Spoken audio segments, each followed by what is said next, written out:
일부 개체의 경우 가질 수도 있고 있는 아이가 나올 수도 있어요. 안녕하세요 여러분, 개코몽입니다. 자, 오랜만에 크레스티드 개코에 관련된 영상을 가지고 왔습니다.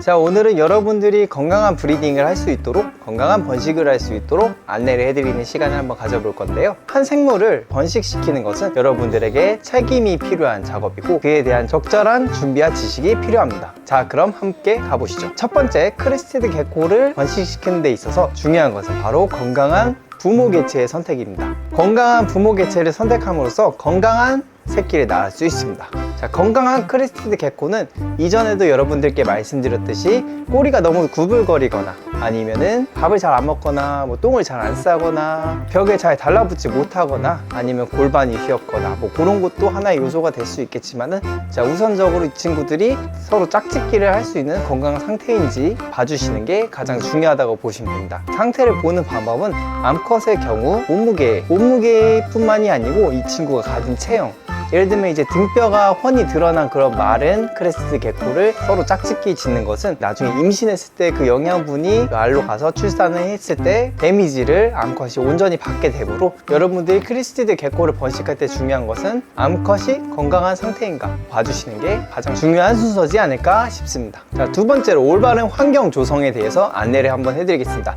자, 올바른 환경 조성이라는 것은 번식하기에 좋은 온도와 습도, 그리고 살고 있는 곳, 서로 짝짓기를 할 공간에 대한 청결도 굉장히 중요한 부분이겠죠. 수컷의 경우에는 짝짓기를 하고 나서 생식기가 돌출되다 보니 사육장 안에 청결이 굉장히 중요하고요. 그리고 어느 정도 습도가 유지가 되어야지 나중에 성기를 할지 않아도 성기가 혹시라도 빼짝 말라서 잘못되는 일이 없겠죠. 그리고 암컷의 경우에는 짝짓기를 하였을 때 알을 낳을 수 있는 공간을 만들어 주셔야 되는데요. 제가 영상으로 찍어 올렸던 습식은신처 사육장 내부에 마련을 해주시면은 건강하게 알을 잘 낳을 수 있고, 본인들이 이제 습도가 필요하다 싶을 때 안에 들어가서 쉴 수도 있고, 이건 수컷도 만들어도 좋은데 일단은 임신을 한 암컷한테는 필수라고 보시면 됩니다. 자, 세 번째, 바로 영양 공급입니다.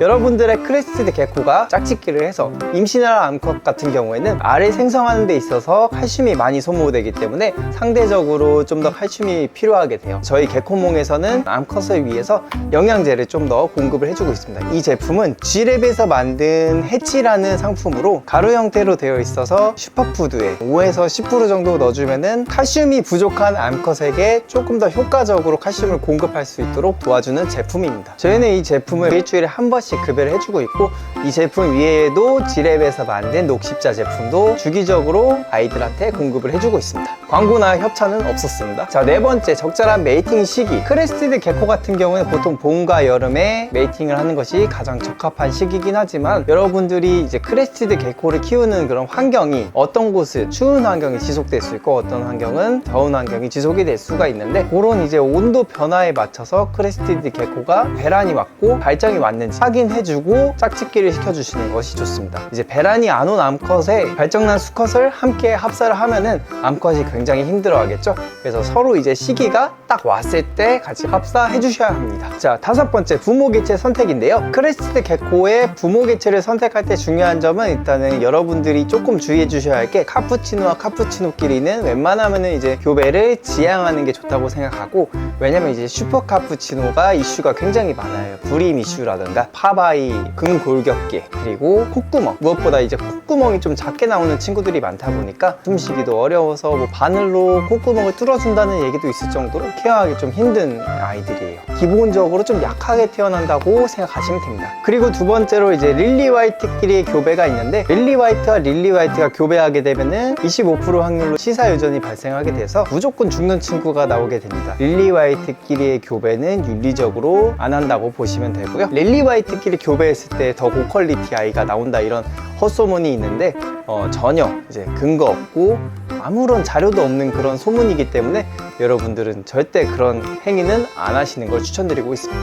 자, 그리고 마지막으로 이제 건강한 브리딩을 하기 위해서 여러분들이 조금 더 지양해주면 좋을 내용에 대해서 좀 설명을 드리면, 인브리딩입니다. 자, 인브리딩이라는 것은 부모와 자식 간의 교배, 혹은 이제 형제 자매 간의 교배라고 보시면 돼요. 같은 피, 같은 혈끼리 교배를 하는 걸 생각해 보시면 되는데, 여러분들이 이제 흔하게 듣는 순혈, 그런 단어들은 이제 인브리딩과 좀 더 밀접한 관계가 있다고 보시면 됩니다. 인브리딩을 하는 이유는 특정 개체의 좋은 형질을 후손에도 물려주고 싶은 그런 욕심 욕심에도 하기도 하고요. 그리고 모프를 빠른 시기에 증명을 하기 위해서 인브리딩을 하기도 합니다. 그렇지만 인브리딩의 결과로 일부 개체의 경우 장애를 가질 수도 있고 기형이 있는 아이가 나올 수도 있어요. 지금 당장 괜찮을 수 있어도 그 개체의 후손이 아니면 그 후손의 후손이 영향을 받을 수 있습니다. 저희 개코몽에서는 이제 크레스티드 개코를 교배를 할 때 약점에 대해서 조금 더 보완을 해줄 수 있는 그런 짝을 찾아서 아이들이 이쁘게 나올 수 있게끔, 아니면 조금 더 비슷한 특성이나 형질을 가진 친구들끼리 짝짓기를 하여서 형질이나 특성을 더 강화하는 방법도 있습니다. 예를 들면 MT백이나 뭐 쿼드 풀핀, 아니면